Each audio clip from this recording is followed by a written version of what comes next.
It's time for my spooky deck profile. Gee, I wonder what deck I'm doing.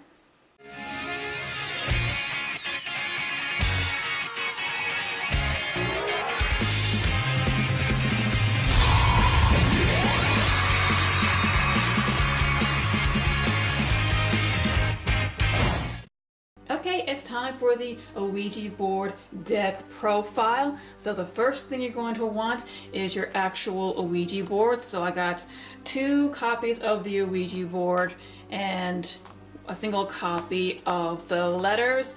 Now I do have the original Ouija board, like the letters, so I got the D and the other ones. Now when I play casual duels just for fun amongst friends, I do use the original ones of death, but if you're playing an official duel, you will need to use the non-Asian ones. So yes, so 2 copies of the actual board and a single copy of the other letters is all you need.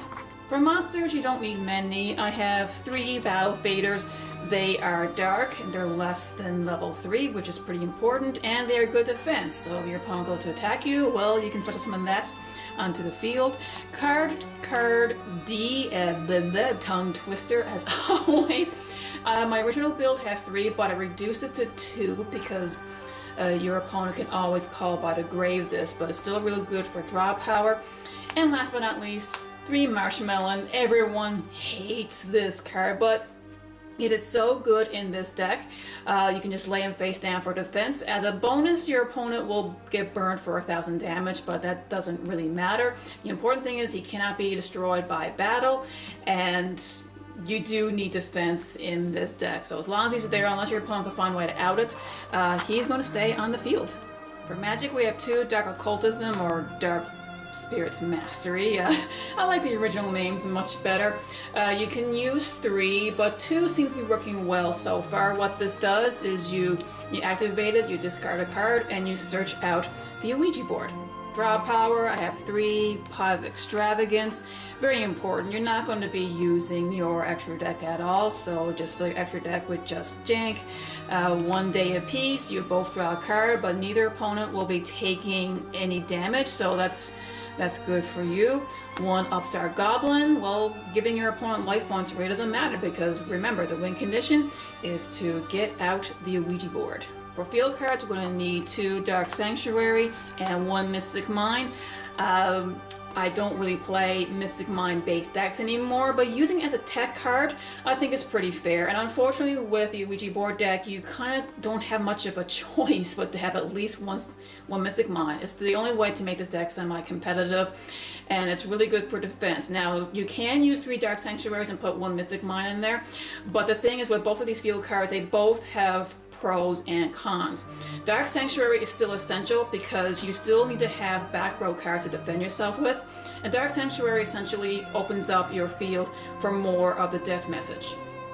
So because with Mystic Mine by itself, yes, it will protect you from effects and from being attacked into, but you're only going to have your back row to deal with to finish the message, and you're going to need defensive cards to protect your Ouija board from being destroyed by other card effects like Mystical Space Typhoon or Twin Twisters, you name it. So usually my strategy is I'll go for the Mystic Mine first. After I get the first few letters set up, then I'll use my other cards to get a Dark Sanctuary. So I will replace Mystic Mine with a Dark Sanctuary, and therefore the last few spaces of my letters are opened up and you don't have to worry. So you can keep some defensive cards in your back row and you open up your front row to complete the message. So yes, I think a combination of the 2 works out very well for a changing strategy because you don't know what you're going up against. And as always, why I love Dark Sanctuary so much in non-Ouija board decks is the second effect. So even if this is the only card you're able to get out, your opponent still has to toss a coin. Well, you toss a coin every time they declare an attack. And, well, if the coin toss does not land in their favor, they will get burned for damage and the attack is negated. And to search out your field cards, we have 1 Terraforming and 3 Demise to Land. Very, very useful. They special summon a monster, you flip this up, and you can get out either one of your field cards. Best thing about it is it cannot be ashed.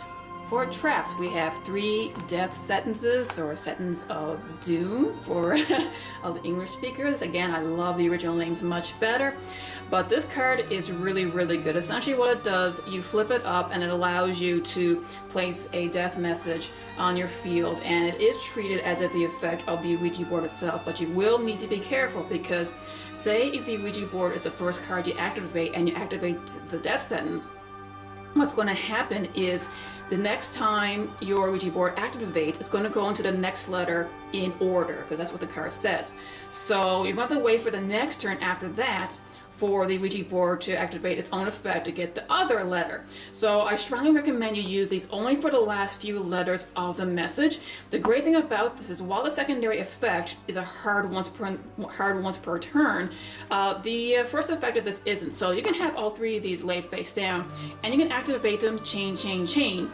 Now you can use the first one to get the death message out, and these 2 can still stay face up, but once it gets to your turn, activate the secondary effect, send that to the grave, get your death message out, and then when it's your turn in the standby phase, bam, get the last death message. So yes, the real purpose of these is to finish the message. You should not start off the message with these things because due to the Ouija board's own effect, it's going to stall and it's going to leave you vulnerable for those messages to be destroyed. So yes, just use these for the last few letters.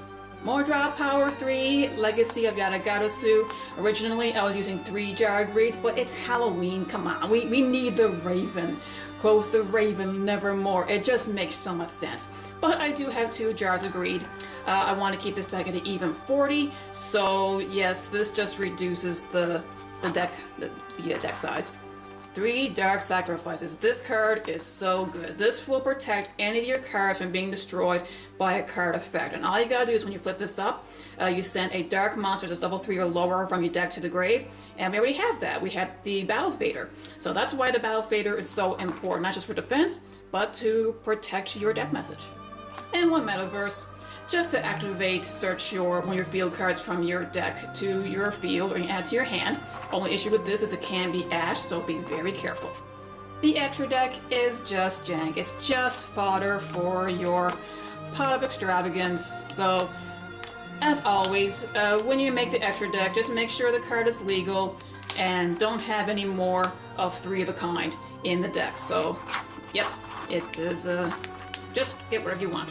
For the side deck, I have the 3rd Dark Sanctuary. If you want to, just have the 3 of them in your deck. That's pretty good, and you can still keep in the 1 Mystic Mine for the Mystic Mine strategy to utilize both your front and your back row.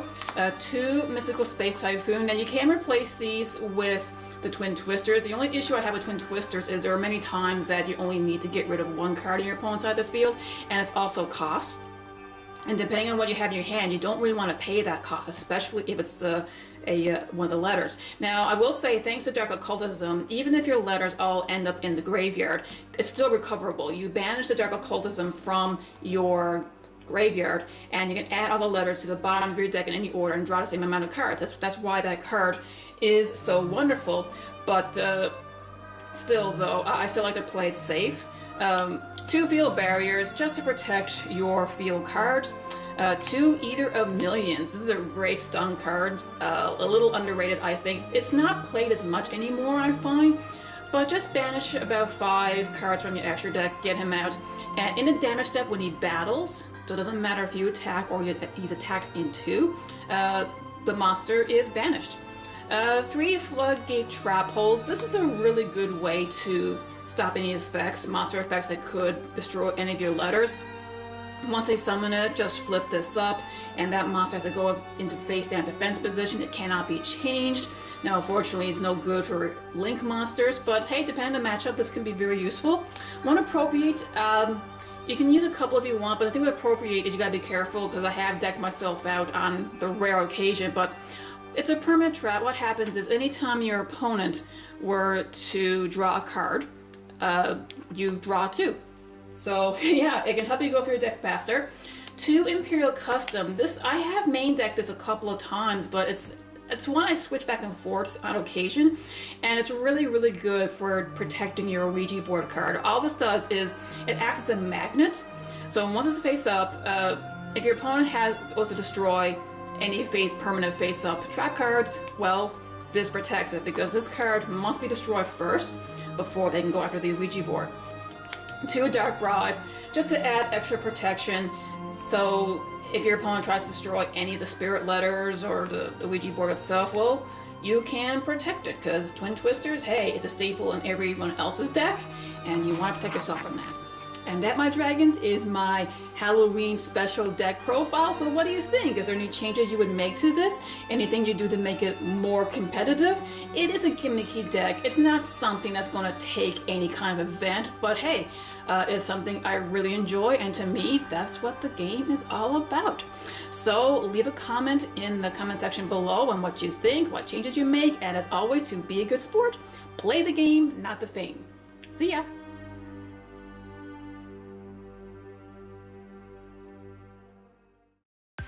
Thanks for watching! If you like what you see, subscribe and be sure to click on the bell for notifications. You can also check me out on Facebook. The link is in the description below. Happy dueling!